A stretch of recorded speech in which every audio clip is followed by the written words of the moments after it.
Moi, j'aurais écrit de fausses lettres. Et j'aurais insulté Bonnie. Voilà, c'est ce que j'aurais fait, moi. J'aurais copié son écriture de Golemont, là, ce boucanier, là, ce sale boucanier, et j'aurais insulté Bonnie. J'aurais dit que des trucs de fou. Créer le monde entier contre eux, Bonnie a pu comprendre l'histoire de Kuma, Kuma a pu lui expliquer sans avoir à lui parler, et donc tous les deux ont trouvé une forme de bonheur. Je trouve ça trop bien, vraiment. Du côté de Egghead, Kuma rend visite à Vegapunk et fait la rencontre d'un personnage je suis mauvais. qui a vécu son petit développement durant l'arc, Stussy. Clone ou pas, elle ne manque pas d'humour et lance... Bah, je vous l'ai dit, Alpha, elle a un haut degré de malveillance, mais voilà, on est loin du Palpatine, hein, c'est pas... modèle des pacifistas, je me demande qui est le moins chanceux. Et en plus, extrêmement incompétente, hein. Elle a une gamine qui arrive à se libérer, enfin, excusez-moi. Elle reflète, mais à merveille, elle reflète parfaitement l'efficacité du GM, hein. Au bout d'un moment, faut dire la vérité, hein, franchement. C'est vraiment pas fameux, hein. Rob Lucci, CP9, enfin, le GM, hors élément important de Marie-Joie, hein, bien évidemment. Quand je parle du GM, c'est vraiment les mecs qu'on envoie travailler, les mecs qu'on envoie au casse-pipe, hein, les mecs qui n'ont pas le luxe de pouvoir faire ce qu'ils veulent, comme Garling, comme les mecs du Gorosei, voilà. Donc les différents CP, voilà, c'est... la merde, quoi. Conscience ou le clone avec une conscience. Remarque qu'il n'aura... Heureusement que Garling et le Gorosei carry, hein, en vrai de vrai. Soyons honnêtes, Tenryubito, dégueulasse. Différents CP, dégueulasse. Heureusement, Lucci est revenu avec une forme éveillée, heureusement. Dommage que, bon, bah, Kaku ait également une forme éveillée, ce qui réduit l'impact de la folie du bail. C'est un petit peu dommage, mais bon, c'est Oda qui fait le manga, hein. Et la marine, hein, nulle, voilà. Donc heureusement que Garling et le Gorosei carry, heureusement. Vraisemblablement pas plu à Vegapunk qui rétorque qu'elle est déjà humaine et qu'il lui a déjà dit. Alors ça parlera peut-être pas à tout le monde, mais il faudra remonter au tout début du chapitre 1072 pour retrouver une lettre écrite par Vegapunk, oui encore une lettre, au sujet de ce qui semble être Stussy. Je cite, « Les gens refuseront peut-être de l'admettre, mais cette fille est indéniablement humaine. Je lui ai donné la vie, mon expérience est un succès, j'ai la conviction que cela constitue un grand pas vers la paix dans le monde, Dr Vegapunk, directeur du MADS, laboratoire pour la paix. » Que Vegapunk contredise aujourd'hui Stussy, lui disant qu'elle est véritablement humaine, ne fait alors aucun doute sur le fait que cette lettre l'a concernée. Ce qui rend les deux chapitres encore plus beaux et symboliques, puisqu'à l'époque de la création de Stussy, Vegapunk ne souhaitait œuvrer que pour la paix, au point que ce mot soit mentionné pas moins de 2 fois dans la lettre qu'il a écrite. Mais surtout car le succès du clonage de Stussy a permis le succès du clonage de Kuma et la création du projet pacifista, les guerriers de la paix. Vous voyez où je veux en venir? Stussy est belle. Le bâtard. Il y a un mec dans le chat, il a dit Disator class de Pussy. Stussy, frérot. Elle a mis KO Rob Lucci, frérot. S'il te plaît, respecte-la. C'est pas bien.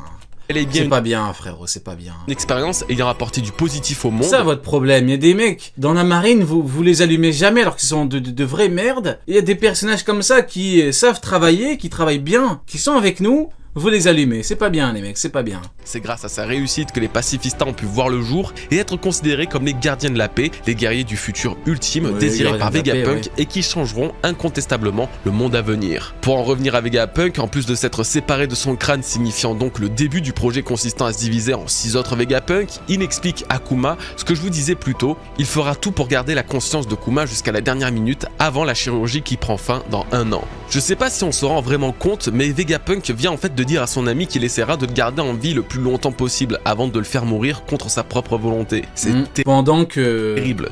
Pendant que l'horrible Pizarro était à côté et qu'il fermait sa gueule. Hein. Ce que j'avais notifié dans la Cross Guild, hein, on voit bien à quel point Pizarro est un être entièrement soumis à son Sugar Daddy Saturne. Hein. Il était là, il a rien dit, fermé sa gueule. Il a même dit ouais c'est bien, vas-y, il faut le tuer, comme ça on va avoir plein de pacifistas pour la marine. Franchement, un personnage horrible. D'un côté il danse avec eux, il mange avec eux, d'un autre côté le mec, alors que c'est un amiral quoi, il a un pouvoir, il peut parler avec Saturne, d'ailleurs de faire semblant. Je sais pas, tu peux parler avec Saturne, t'es pas genre, t'es pas non plus personne. Ta voix, bon par rapport à Saturne ça ne vaut rien, mais au moins, voilà, tu peux exprimer un mécontentement. Non, il est là, il se tait, oui c'est très bon, ah non, c'est une merde ces mecs. Finale qui clôturera donc son flashback par la même occasion va être absolument dévastatrice pour nous. Pourtant j'ai la sensation que Kuma lui le vivra bien, puisque comme je vous l'ai dit dans la dernière review, il semble perdre ses émotions petit à petit. Après je comprends, d'un autre côté, s'il parle, Saturne peut le tège. C'est vrai que je dis toujours qu'il faut se mettre à la place des gens. C'est hop, on va te dégager, on va trouver un Fujitora, tiens. Ils ont trouvé Fujitora Aramaki en 2 secondes. hop, 2 amiraux. C'est pour ça que je dis que les amiraux, c'est pas des mecs, voilà, c'est pas des mecs irremplaçables, c'est pas des mecs quasiment impossibles de remplacer. Ce qui expliquerait pourquoi, quand on l'a vu pour la première fois sur Thriller Bark ou même Sabaody, il est beaucoup plus glacial et inexpressif qu'il ne l'est actuellement dans son flashback. Puis même, on va avoir ce que je vous disais plus tôt, la demande de Kuma à Vegapunk de protéger le Sunny. On va découvrir la réaction. Non, c'est pas une anomalie, Kizaru, c'est pris une patate, il est en train de dormir. C'est pas une anomalie, non. Du scientifique qui dira sûrement que c'est trop risqué et que le gouvernement ne laissera pas passer. Ça va être un moment très important pour One Piece, donc ne ratez pas le prochain chapitre. Car ça sera aussi le moment pour nous de voir l'ultime sacrifice de Kuma qui retirera ses sous. Même l'horrible Akainu a chié sur le gène, non. Il a tenté, mais la réalité... a fracassé ses rêves, tu vois. C'est-à-dire qu'il a tenté, il a voulu faire le mec, ouais, mais vous êtes ça.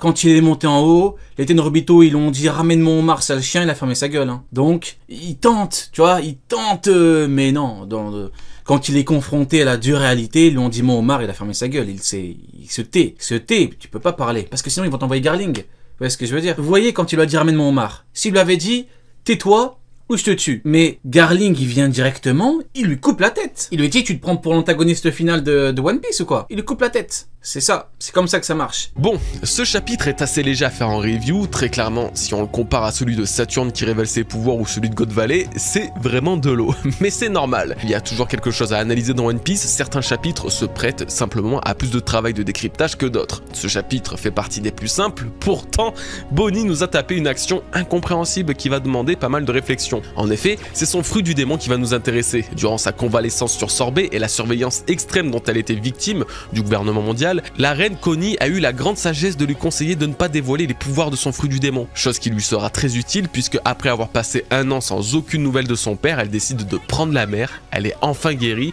et peut vivre une vie libre ou presque. Problème, Alpha ne la laissera pas partir avant ses 10 ans, solution, Bonnie va utiliser le fruit du démon qu'elle a caché pour s'enfuir. Après que les habitants de Sorbet aient eu vent de l'appartenance au gouvernement mondial de toute l'équipe médicale censée la soigner, ils planifièrent sa fuite. C'est ainsi que Jojo, Potato et Totsu, les trois Jojo, Potato...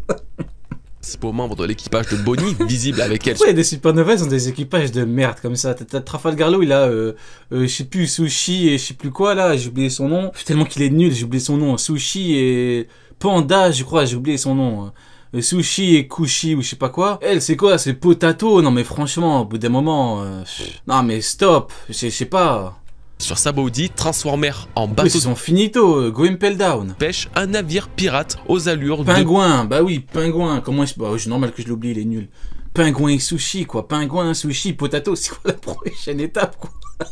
C'est quoi la prochaine étape? On aura bientôt les chaussettes, caleçons, on aura que... Non, mais c'est bon, les mecs, c'est n'importe quoi. Pizza, le plat préféré de la princesse de Sorbet. Si on ne peut contester la beauté d'un tel geste, que ce soit pour Bonnie ou Kuma, il faudra ruser et utiliser l'atout gardé secret du Toshitoshinomi, le fruit de l'âge de Bonnie. Pas de problème, il suffira de prendre l'apparence de Connie qu'elle aura entraîné à plusieurs reprises dans le chapitre 1099 pour déjouer l'attention du Cypher Paul. Malheureusement que pour une courte durée, Alpha réalise que sa proie vient de s'échapper du piège qu'elle a tissé. Bonnie se retrouve alors seule face à un agent du gouvernement avec un équipage très peu compétent au combat. C'est pas juste très peu compétent. C'est se demander comment comment tu peux être dans la génération terrible, quoi. Au bout d'un moment, tel équipage de nuls, c'est bon. Ah bon, après en même temps, vous me direz, ça illustre bien le fait que ça peut être compliqué de trouver de très bons éléments et de très bons éléments de confiance, qui plus est, des éléments de confiance qui veulent bien te suivre. Donc, dans l'histoire, c'est cohérent. Tu peux pas trouver non plus des mecs très forts qui vont... Ben non, c'est vrai que c'est normal.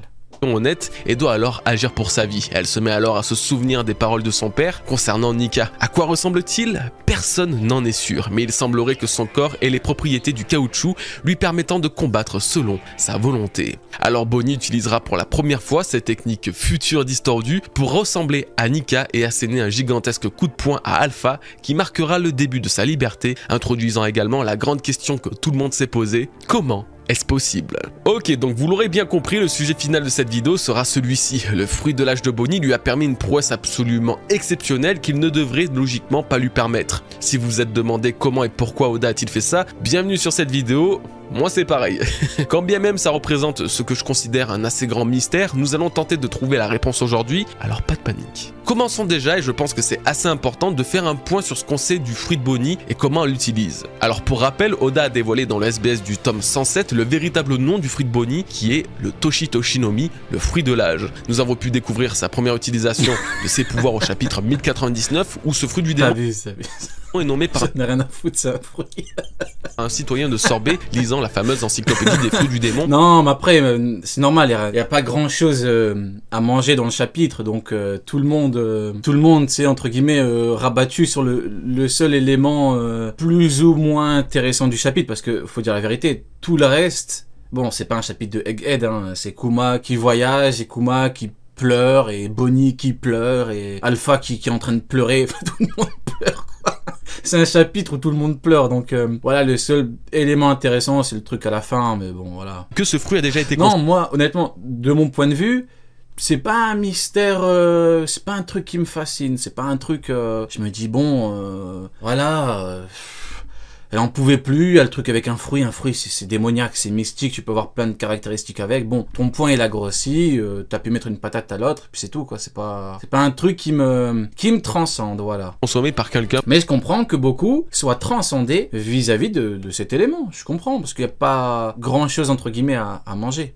Donc je comprends, c'est pas mon cas mais je comprends. Du côté de Bonnie, nous avons affaire à une véritable experte dans la maîtrise de ses pouvoirs. Alors qu'elle a mangé aux alentours de ses 8 ans, il ne lui aura fallu que très peu d'années pour le contrôler quasiment parfaitement, poussant ses capacités dans un niveau bien supérieur de la moyenne des personnages de One Piece. C'est vrai que c'est honteux, hein.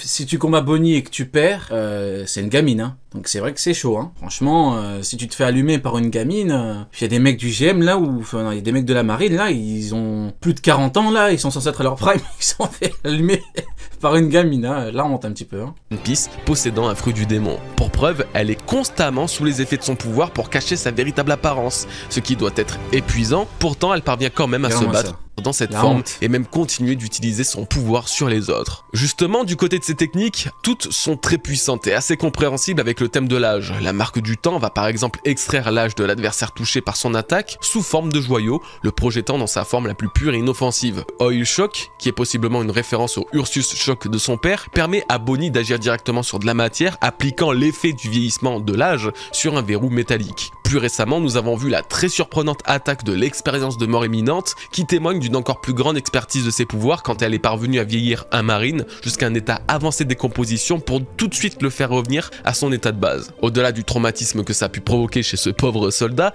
ça démontre vraiment que Bonnie a dépassé de loin l'utilisation basique qu'on peut faire d'un fruit du démon. D'ailleurs, on peut même parler d'éveil dans son cas. Si je pense malgré tout qu'elle n'a pas encore la puissance pour éveiller entièrement son fruit du démon, elle doit pas en être très loin et vu le thème de son paramécia, son fruit de l'âge lui permettrait sans doute de transformer tous ceux autour d'elle en vieux ou en enfants sans avoir besoin de les toucher comme elle le fait habituellement. Elle semble nous avoir montré quelque chose de similaire au chapitre 1064 après avoir transformé le groupe de Luffy dans un futur alternatif avec un Luffy justement qui était très vieux comme Oda l'a dessiné dans les SBS. Donc oui, même si elle ne l'a pas éveillé, elle y est vraiment pas loin et c'est assez fou pour son âge. Il a dessiné dans le SBS 89 en dessous de sa version de 40 et 60 ans s'il tourne bien, donc sa version actuelle. Ce que j'essaye de vous dire simplement, c'est qu'évidemment Luffy ne ressemblera jamais à ça en vieillissant car Luffy tournera toujours bien, contrairement à un antagoniste façon Oddie Jones qui terminera sûrement sa vie en prison et très vieux à cause de stéroïdes. Pourtant, Oda a rajouté ce Luffy d'un certain futur avec une parfaite conscience de ce qu'il faisait. Ce n'était pas du tout un clin d'œil à ce SBS car Bonnie elle-même plus tard prendra la forme. Je suis là les mecs, je suis là, vous inquiétez pas, je suis là. D'un futur distordu face à Vegapunk. Je suis là, j'écoute, je profite du moment, voilà, c'est... Et aujourd'hui, face à Alpha. En gros, si le Toshi-Toshinomi peut véritablement... C'est l'horrible pony, quoi, c'est... Voilà, c'est... cacher sa vraie identité et un secret encore plus lourd, il peut de manière... Parce que Bonnie me fait chier, oui, il me fait chier, oui. Simple représenter. Je suis en train de ronfler, oui, le fruit capable de manipuler la vie humaine, contrôler l'âge d'un humain. Parce que Bonnie est un personnage de merde, objectivement, oui. C'est ça que vous voulez entendre, oui. divin, Le mec qui abuse. quasiment semblable à celui des moires, les déesses du destin dans la mythologie grecque. Ces 3 sœurs, dont le pouvoir est redouté par les dieux en personne, sont purement et simplement les tisseuses du destin. Ce sont elles qui créent et gèrent le cours du temps pour que chacun, homme ou dieu, puisse vivre la vie à laquelle ils sont destinés, en bien ou en mal. C'est précisément et exactement ce que fait Bonnie, mais à l'envers. Elle ne peut pas changer irrémédiablement le passé. Non, mais Bonnie, c'est bien, mais Kuma, voilà. Si t'as un flashback de Kuma qui dure 6-7 chapitres, voilà, tu t'aimes beaucoup Kuma, il y a beaucoup de personnages et tout, mais t'as un chapitre entier sur l'horrible Pony, voilà. Le présent et le futur, elle ne peut pas changer le destin déjà tout tracé par les plus grandes forces de ce monde. Pourtant, son fruit du démon lui permet de jouer avec, il lui permet, l'espace d'un simple instant, de déborder sur une ligne du temps dans laquelle elle aurait peut-être acquis les pouvoirs de Nika, ou encore un âge où Luffy n'aurait pas été destiné à de grandes choses. C'est ça le fruit de l'âge, un fruit permettant de littéralement manipuler les âges, les airs et les fils du destin pendant un temps, avant que l'ordre naturel des choses reprenne ses droits. Et qui sait, peut-être que ce pouvoir lui permettra un jour de changer véritablement le futur, pour le meilleur, en venant en aide à Nika, celui qui se bat pour les rêves et la liberté. Il ne fait aucun doute que le fruit du démon de Bonnie est bien plus important qu'on le pense, bien plus important qu'on le croit. Ce n'est qu'une Le fruit de Bonnie est beaucoup plus important. question de temps avant qu'on en sache plus. En tout cas, j'espère On n'en peut plus de Bonnie. permis d'y voir un petit peu plus Ah clair. non, oui, bien sûr que je préfère Pumba, frérot. Tu préfères Pumba au Pony, bah Pumba. Je Ah, c'est bon, Bonnie, c'est bon, je chauffe un petit peu.